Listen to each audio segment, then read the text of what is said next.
This garden pulling tractor needed a center support. It's a drive shaft cover, but it also supports the back side of the fuel tank and this instrument pillar. So here it is finished. Let me show you how we made it. We used the bead roller to create a joggle with a step die so that the part could interlock with the seat pan. This is my bead roller. It's a Bailey. I've modified it with an extra rheostat and adjustable dies. Somebody asked me a question about doing long straights, and this table that I made for it, a lot of times what I'll do is I'll just clamp a fence to the table, and then I can just ride that fence and do nice long straights. Other times when I'm doing other types of projects, I might just lock my hand onto the table and just ride right against the edge of my hand and use it as a fence. But the little fences that the bead rollers come with, I don't really care for them, but just using your table and fixturing up off your table is a great way to get nice long straights and be able to work good lines.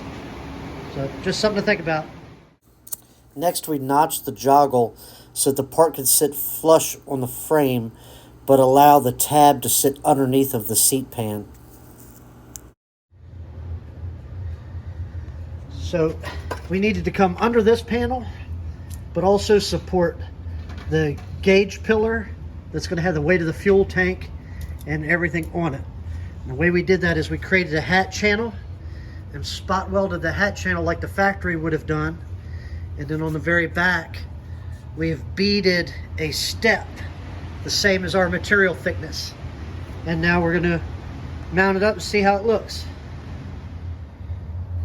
So we have the trans tunnel cover, and we mounted the gauge cluster onto it with weld-on studs.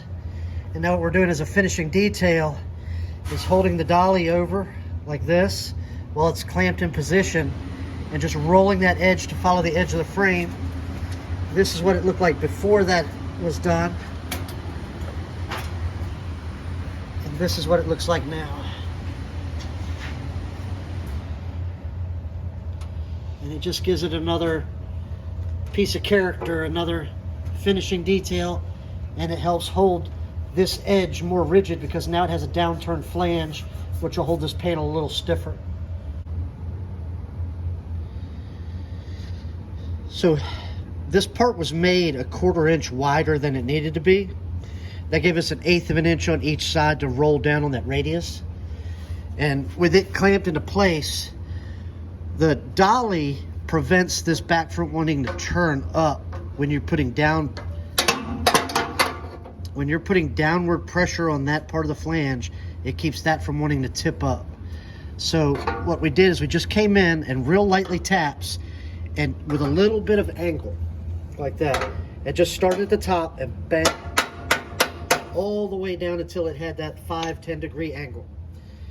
Then we came back in, went all the way down it again, but with a little bit more angle to the hammer, and went through and added that extra 10 degrees. It just worked it from the top to the bottom like you would on a hammer form.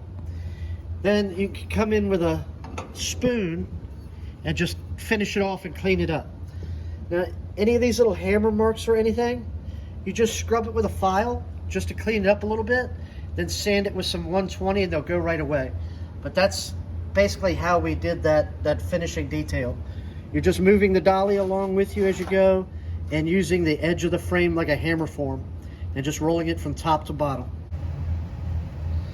So now I'm using the Cutlass Classic stud welder. I've marked and center punched some points from the underside, and we can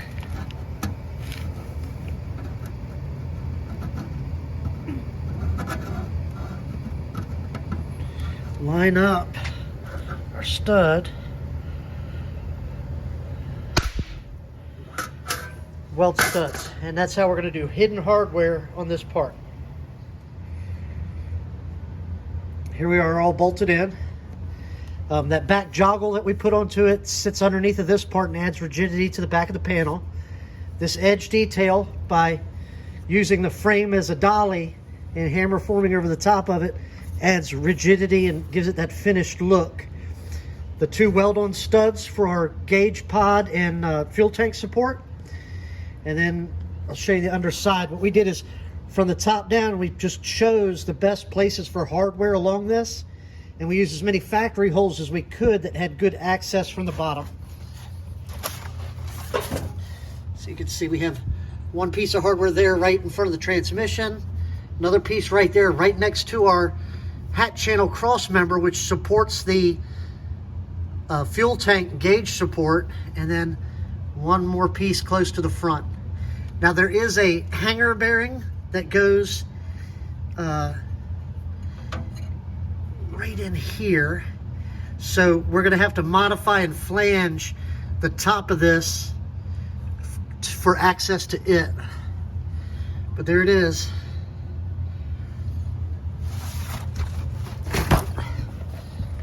So when the hanger bearing is in position, we'll cut this for an access, and then we'll flange it down to add rigidity back to the panel. But that's how we made this center support for the drive shaft cover.